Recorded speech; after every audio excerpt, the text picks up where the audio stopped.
meninggal. Fara'atha fil manami imra'atun ta'rifuha. Lalu ada relasi almarhumah itu yang masih hidup mimpi. Fara'atha dimimpikan fil manam dalam tidur imra'atun oleh seorang wanita ta'rifuha yang kenal dengan almarhumah. Fa'idha indaha tahta sari, dalam mimpinya fa'idha ternyata dia melihat indaha di sisi almarhumah tahta sari, di bawah ranjangnya aliyatun, ada bejana wali besar min nurin yang terisikan cahaya, mughattah, tertutup. Jadi kayak panci gitu ditutup, cuma isinya cahaya, kelihatan nampak cahayanya. Fasa'alatha, maka dia bertanya kepada almarhumah, ma hadhil awriyah, ada apa nih di dalam aniyah, di dalam bejana? Fagarat fiha hadiyatun, di dalamnya ada hadiah. Ahdaha, yang telah dihadiahkan, ilayya, untukku, abu auladi al-barihata, ayah daripada anak-anak saya kemarin malam. Abu auladi, ayah daripada anak saya, al-barihata, kemarin malam. Al-barihah, al-laylah al-madiyah. Al-barihah, kemarin malam. Al-laylah al-madiyah.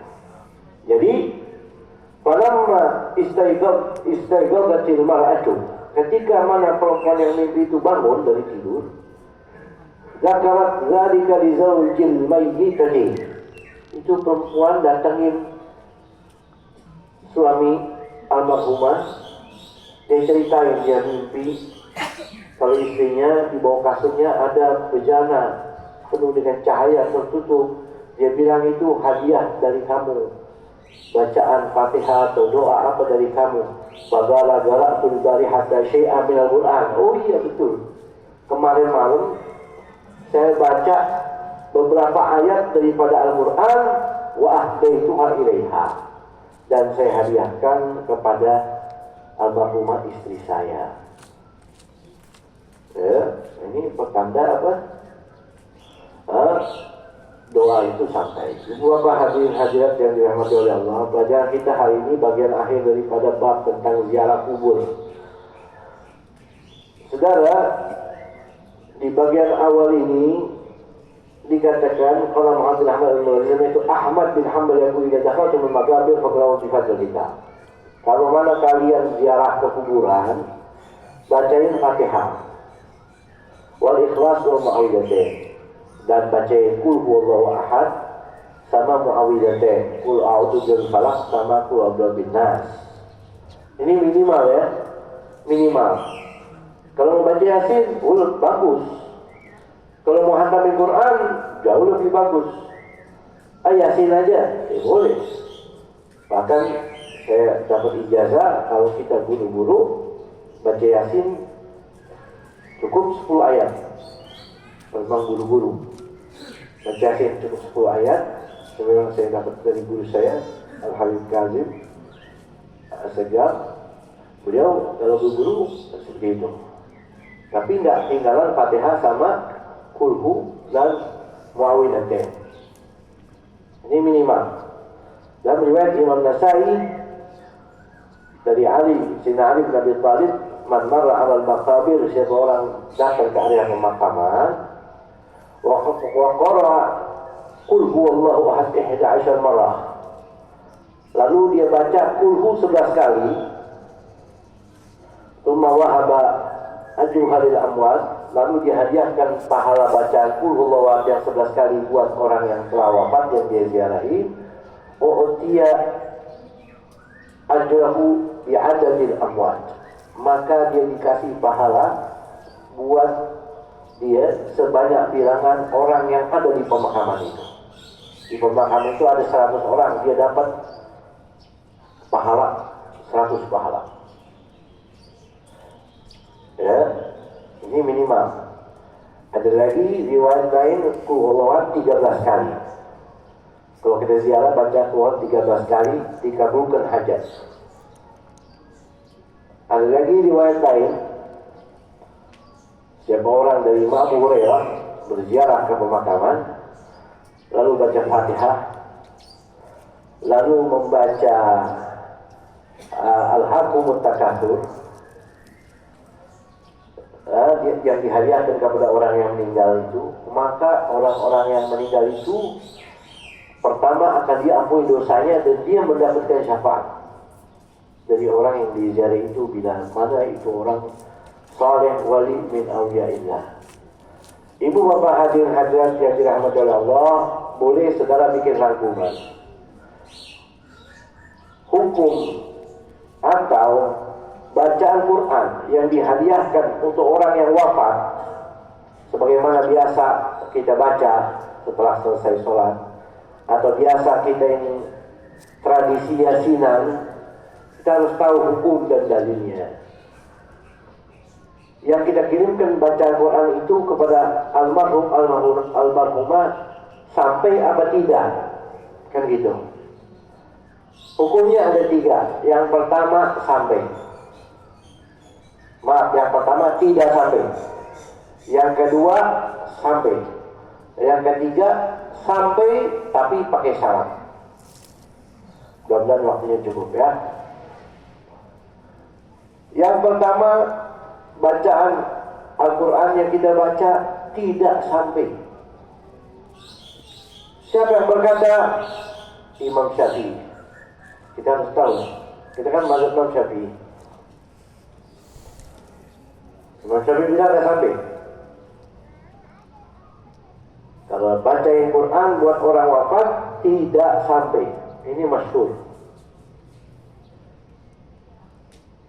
Beda halnya Anda bersedekah.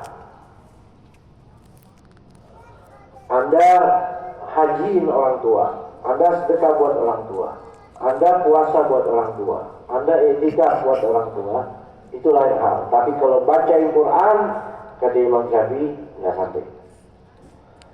Tentu Imam Syafi'i pakai dalil. Dalilnya wa anna laysa lil insani illa ma sa'a. Sungguhnya seorang itu tidak akan dia peroleh sesuatu apa nanti di hari kiamat illa ma sa'a, kecuali atas dasar apa yang dahulu dia kerjain, apa yang dahulu dia tabung, apa yang dahulu dia kumpulin dari amal, itu yang dia pungut, itu yang dia petik. Amal orang nggak bisa, apalagi baca Quran. Itu kata Imam Syafi'i dari Qurannya. Dalil hadisnya, idza mata ibnu Adam inqata amaluhu illa min salah.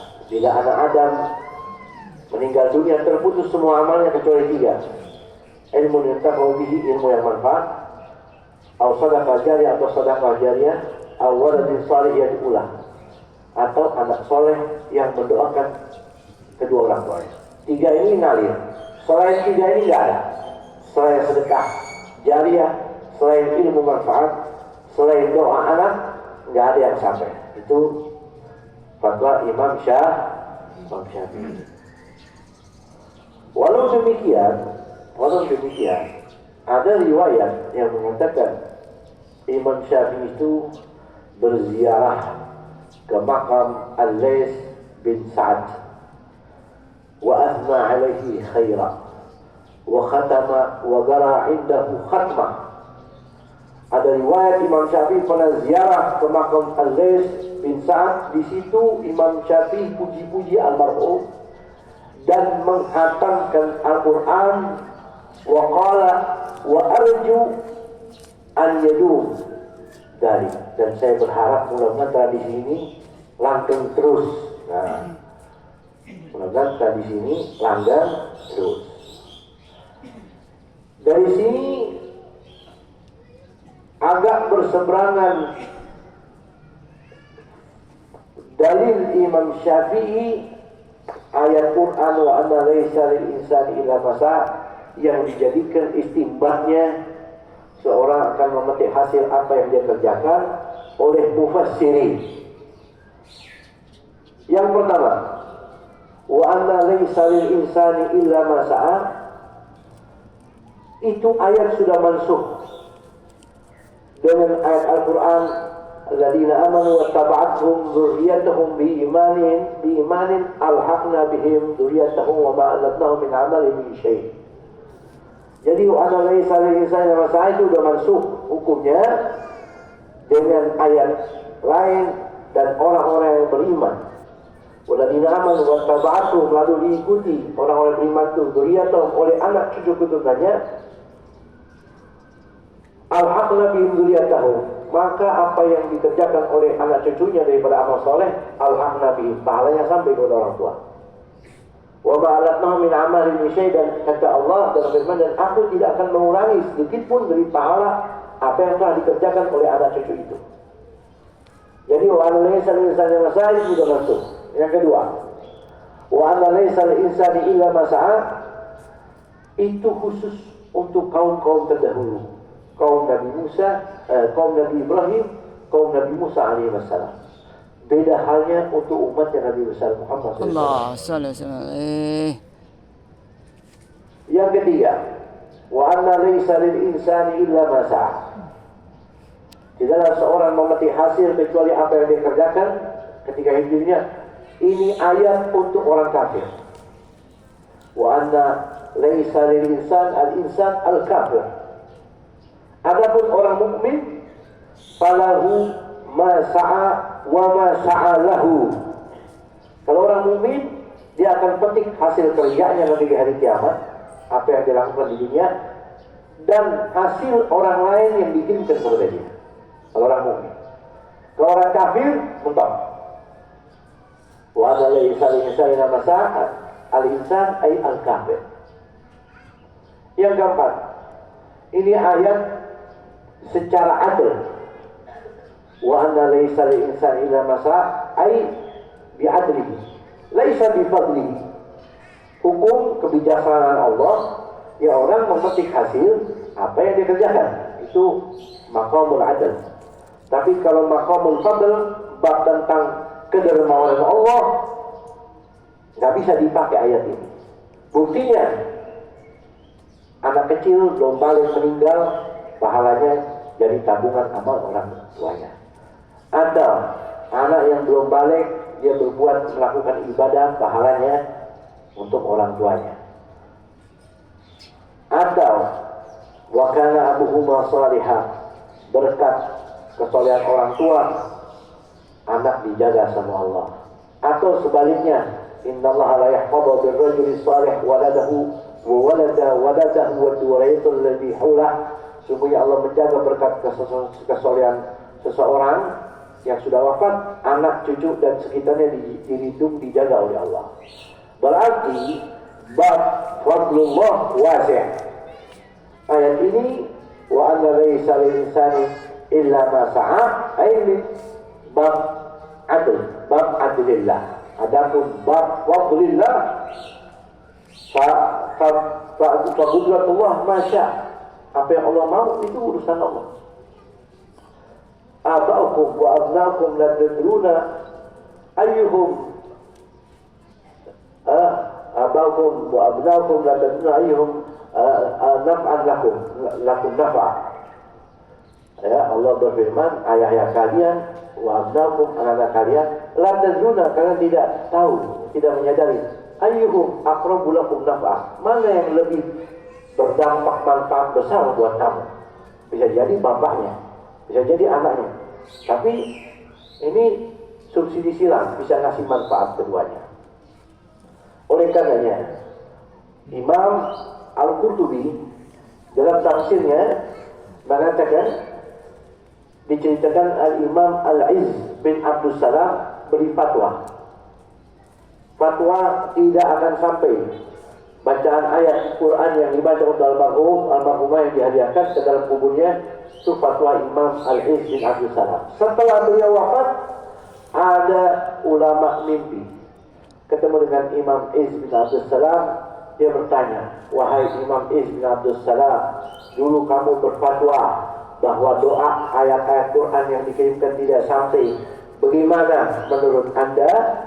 Kata Imam Izz bin Abdul Salam, dulu saya katakan saya masih di dalam dunia, masih hidup.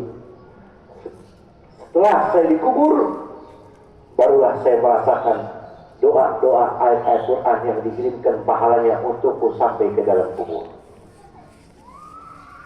Ya, saudara, ini pandangan pertama, yaitu kata Imam Syafi'i tidak sampai baca ayat Al-Quran, namun ada pandangan-pandangan tadi yang saya sampaikan. Di antaranya ada praktek yang ditunjukkan oleh Imam Syafi'i bahwa beliau ziarah dan mengatamkan Al-Quran di makam Al-Laits bin Sa'd.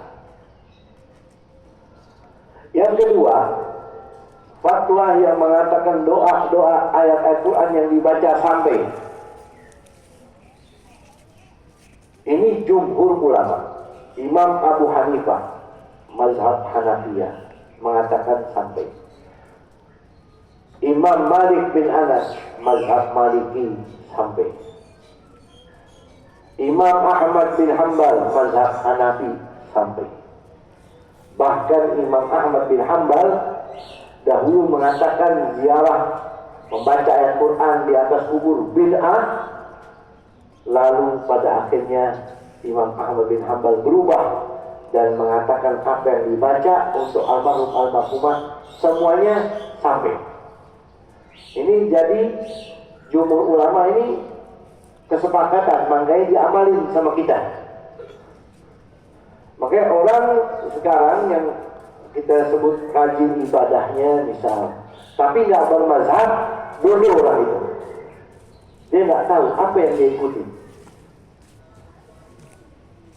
Adapun yasinan tahlilan ini ngikutin jumhur ulama mazhab Hanafi, Maliki, Hambali.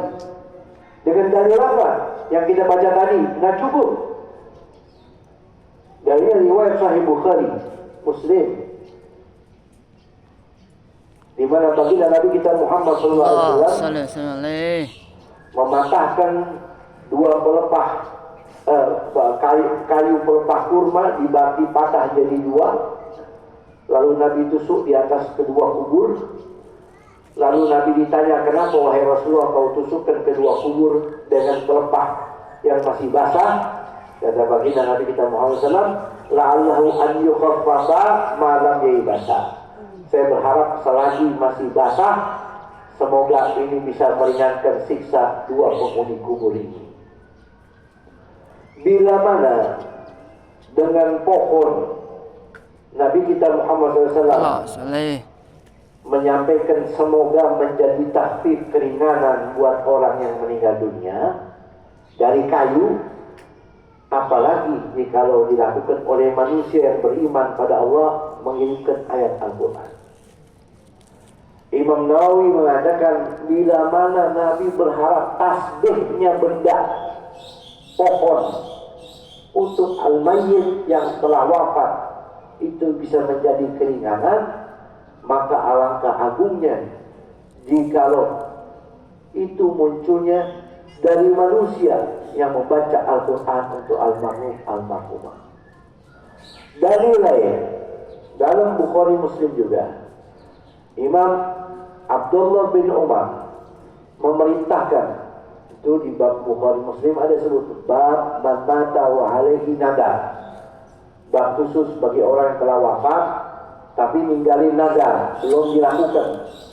Kata Imam Abdullah bin Umar, anak Sayyidina Umar, beliau memerintahkan, amara man matat ummuh, siapa orang ditinggal wafat oleh ibunya, wa alaihi sholat, sementara dia ada nazar untuk melakukan sholat, belum dilakukan, antusalli anha, selayaknya keluarganya melakukan sholat buat almarhumah. Berarti sholat yang dilakukan, yang kita niatkan misal untuk orang yang wafat, doa, sedekah, itu semua sampai kepada mereka ke dalam kuburnya. Di dalam kitab fikih mazhab Syafi'i yang populer, kitab Minhaj, itu dikatakan yang fa'ulil mayyit ad-du'a'u was-sadaqatu min warithi wa min ajnabi.